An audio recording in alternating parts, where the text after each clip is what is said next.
Derrick, a really tough scene for everyone passing through there in Atmore tonight. It certainly was a tough scene, Greg, and I have to mention within the past 30 seconds, these state troopers have just pulled up to continue this investigation. One of the things they're going to be looking at is you can see how dark, without these flashing lights from that patrol car, how dark it is at this intersection. That could be one factor police may be looking into. They're also looking into the factor of maybe speed was a factor. A lot of questions they have right now. The only answer so far is that unfortunately a man died here tonight. He was laying there folded all up in a puddle of blood. It was a terrible sight. The images themselves are tragic enough, let alone the story they tell of what happened along Highway 21 Thursday night. Witnesses recall the driver of this big rig using a flashlight to wave oncoming traffic around him.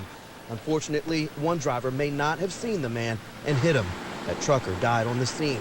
It was not until Sharon McKenzie saw the flashing lights outside her gas station did she know what had actually happened.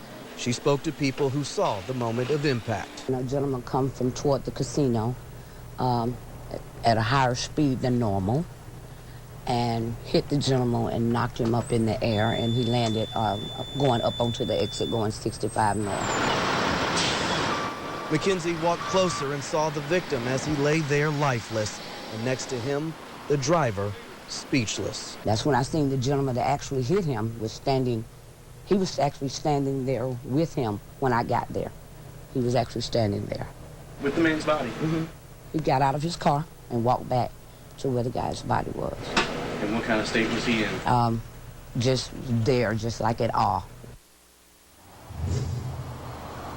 Back out here live now, just as fast as those troopers were here, they are gone, and that can give you, again, an idea of how dark it is, even without our lights, as these cars come back and forth along Highway 21 here in Atmore. As for the victim, police have not released his name just yet. Pending the notification of his family, police tell me his family is out of town. Another thing we can tell you, the truck he was driving is based out of Wrightsville, Georgia.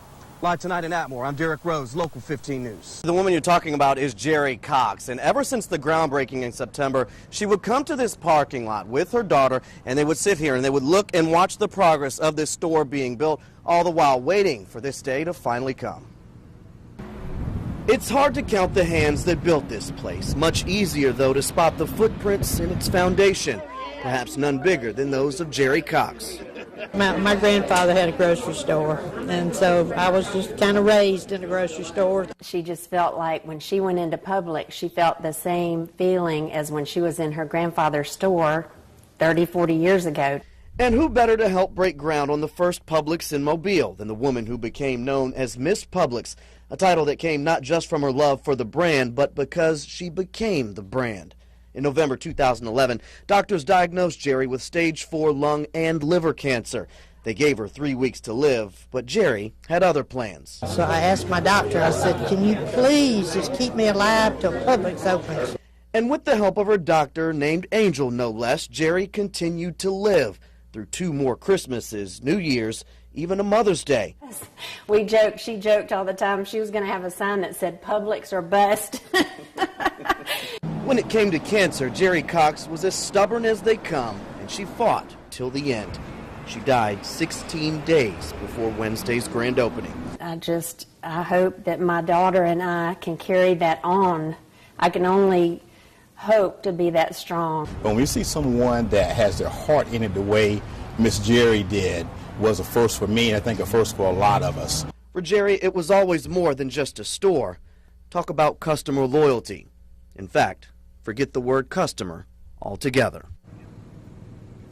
And Jerry Cox had a big impact on a lot of people, especially in the company. Company officials even visited her while she was in the hospital. Those same officials will honor her during tomorrow's ceremony, along with Mayor Sam Jones. And the word you can expect them to use repeatedly when comparing Jerry Cox to Publix, the word family. Live tonight outside the first Publix in Mobile, I'm Derrick Rose, Local 15 News. That is not what you wanted. First there's yelling, then it escalates quickly. You see, look at that. An MGM student slaps a teacher. In turn, that teacher slams the student's head into a window. We certainly don't like that to happen, that teachers should not have to get physical. But this teacher, whose name is not being released, did. Another instructor had to step in to stop it. Y'all come here. Both student and teacher were sent home until an investigation is complete. It's the latest high school fight to make headlines just this week. On Monday, cell phone video surfaced showing two brawls inside a Baltimore high school. It took pepper spray to break up these battles. And on Thursday, a popular Chicago security officer died trying to break up a fight in his school. Witnesses reported seeing Richard Kauser hit his head on a locker. As I was walking by, I could see his whole face just turning blue.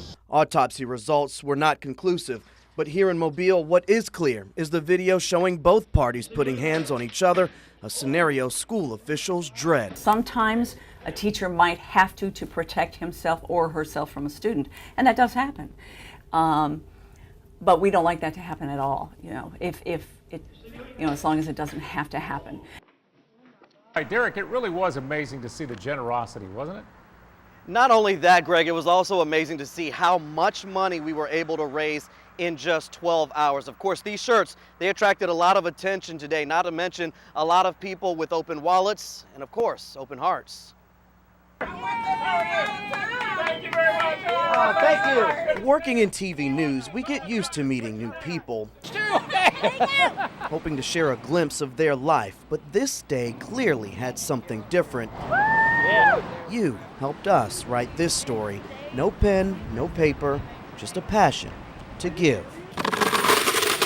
Charles Carey, just 10 years old, used a bit of youthful wisdom. I was going to use it on maybe a toy, but I'm kind of grown out of that, so I'm using it on this. A little girl named Katie used all she had. I want to donate my bottle bank because I was going to use it for my bank account, but I didn't want to do that because I just did it and I'm not going to do it anytime soon. Their donations and thousands with them will go to the Red Cross and then Oklahoma, from a place where people never forget. We understand, especially going through Katrina and all of that, so, my hearts go out. And if you dare to think your contribution was not enough, remember a woman named Rose. She has little than most, and at one point, she had no home, and still found something to give. I call it pennies from heaven. I pick up pennies, but they fall from heaven. May have fell out of your pocket, but it's going to somewhere that needs it. Correct. Pennies from heaven, from angels. Thank you. Without wings. Part of our job as reporters and part of the mission of our parent company, Sinclair, is to be an advocate for our community. We certainly saw that today at this intersection and over in Daphne. Our viewers stepping up to help a fellow community recover and rebuild. Live tonight at the corner of Azalea and Airport, I'm Derrick Rose, Local 15 News. Local 15's Derrick Rose listened to their frustration tonight. Derrick, they were just as surprised as many of the regulars who were there to eat. Greg, those regulars came here today expecting a good meal, only to see the doors were closed, and right beside them, the people supposed to be working.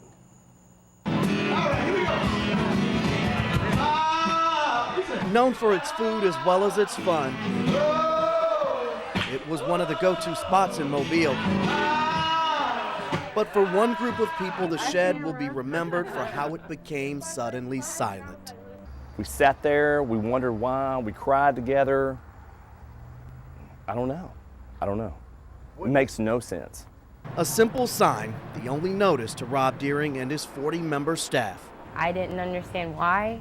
It came out of nowhere. None of us had heard any sort of rumor that this was going to happen. Considering everyone worked Monday night, Tuesday morning, they were all unemployed. You're affecting people's livelihoods. Whether they're a student, whether they're a father, whether they're a mother, they've got kids they got to put in school. It's not fun to be a student, especially since this is only our second day back at school. To have this thrown on our plate, it's already stressful enough. The shed is owned by the Orison family in Ocean Springs, Mississippi. In an emailed statement, a spokesperson for the family cited new demands as a reason for closing and points out the Shell Road property has been placed on the market and a move would be inevitable. And with that information, the now former employees wish they would have had some sort of heads up before showing up for work and having no work to do. This was everything to us. Everything. Me, everybody that worked for me, everybody that worked here, we lived for this place. Day in, day out. And one other frustration for those now former employees on that closed sign on the front door here at the shed, simply the phone number referring everyone to the Ocean Springs location 60 miles away. Live tonight outside the shed, I'm Derrick Rose, Local 15 News. Derrick Rose was there tonight. Derrick, almost 5 decades at South, Moulton made an impact that is unmatched. He really did, Greg. And you know, judging by the content from this event this evening, it was less of a memorial service and more of a celebration of his life. Within this melody of memories are the stories and smiles, all because of one man, one leader, one friend. To me, he's Gordon. You know, he was a very humble man. He was a servant leader. And he was a great friend. And I think the testimony is all of these people came out today to celebrate that friendship. Wednesday's celebration, an extension of the tributes we've seen since learning the tragic news Saturday afternoon.